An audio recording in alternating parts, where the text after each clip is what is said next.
Mr. President. I appreciate the leadership of my colleagues, and particularly today Senator Hoeven on his efforts. He chairs the subcommittee on appropriations on agriculture and rural development.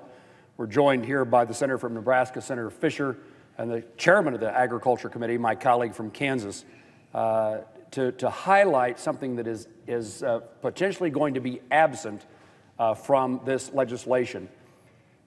Earlier this month, I asked Secretary Perdue in a letter that I was joined with by many of my colleagues, both Republicans and Democrats, to look for a way to be helpful, particularly to livestock producers, the men and women who raise cattle, who feed cattle, who are the backbone of the ag economy, are certainly a huge and critical component of how we earn a living in Kansas. Both Republicans and Democrats signed the letter asking that Secretary Perdue take steps. The reason this is necessary, at least according to Kansas State University research, since the arrival of Corona, since January, $8 to $9 billion in lost income has occurred for livestock producers in this country. That is a huge and significant amount of money, and one that is hard to recover from. So the chairman of the Appropriations Subcommittee, Senator Hoeven, indicated about the importance of rural America. This is absolutely about feeding not only the rest of our country, but the globe in its entirety. And I would highlight, before I return to this conversation about agriculture, I would highlight how difficult it is in rural America to recover from an economic challenge. Certainly our cattlemen and our livestock producers, our farmers and ranchers recognize we've seen instance in which farmers are going out of business. I would put on top of that, since 2013, on-the-farm income in Kansas is down 50% since 2013. You add this crisis to the challenge, and many of my farmers and ranchers probably will not survive this crisis. So we're asking the Secretary of Agriculture to come to our aid. What we discovered is that the Commodity Credit Corporation, the CCC, needed to be replenished. Money had been spent from the CCC. So we proposed in this bill that is being debated now that the CCC be replenished. $20 billion restored to the Commodity Credit Corporation. We were told by our Democrat colleagues that they wanted to make certain the money couldn't just be spent on the livestock side.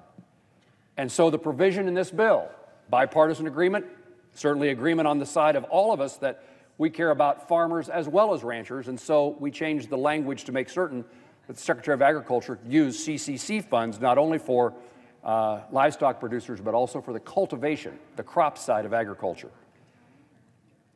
Incidentally, my colleagues on the Democrat side asked that their names be removed from the letter. I don't understand what happened in a matter of just a day or two in which they decided they were not interested in agriculture producers, livestock producers in particular. And then within the last couple of days, we now learned that the Democrats, I'm not in the room so I can't verify this, but I'm told by those who presumably know that Democrats are opposed to this provision being included in the bill at all. We cannot forget livestock producers and agriculture as we try to deal with the economic consequences of COVID-19. It is a huge challenge. And so I would ask my Democrat colleagues, those who signed the letters and others who visited with me and my colleagues about trying to solve this problem. I don't know what's going on in the rooms that I'm not a part of, but we need to make certain that an end result is where we started, taking care of those who produce the food and fiber of our nation. While I have the floor, let me point out the challenges of rural America just a couple of steps further and why it is so important to get this done today, now. Community hospitals, significant resources in this bill to try to keep the doors of our hospitals, to keep our physicians practicing medicine, to keep the pharmacy on Main Street are involved in this bill. The number of the dentist. The dentist is a pretty important person in a small town in Kansas. The optometrist, a huge component of how we deliver health care. Very small businesses. Many of them are solo practitioners and they employ just a handful of people. This bill will help them, and yet it is now stymied. And I would say that even if you're not a health care provider, This bill is important to every small business in Kansas. And it's important to the business, not for the business sake, but for the people who work for that business. We want that sole proprietor, but we want that business that employs 10, 5, 50 people. A lot of small manufacturers in Kansas that produce agricultural equipment.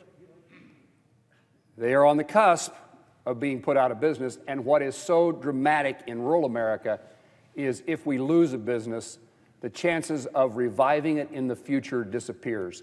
Almost all of our businesses in small towns across Kansas and around the nation are hanging on already by a thread. This is the factor now that may put them out of business, likely to put them out of business, and the chances of them then coming back into business when this is over, virtually none. Our businesses are run by small families, by individuals, by people who often run a business for the sole purpose of making certain their community has a business. We can linger no longer and expect that it will get better if we don't take action to help them preserve their business and the people who work for them, and we do it now, not later. Mr. President, I yield to the senator from Nebraska, to the senator from North Dakota.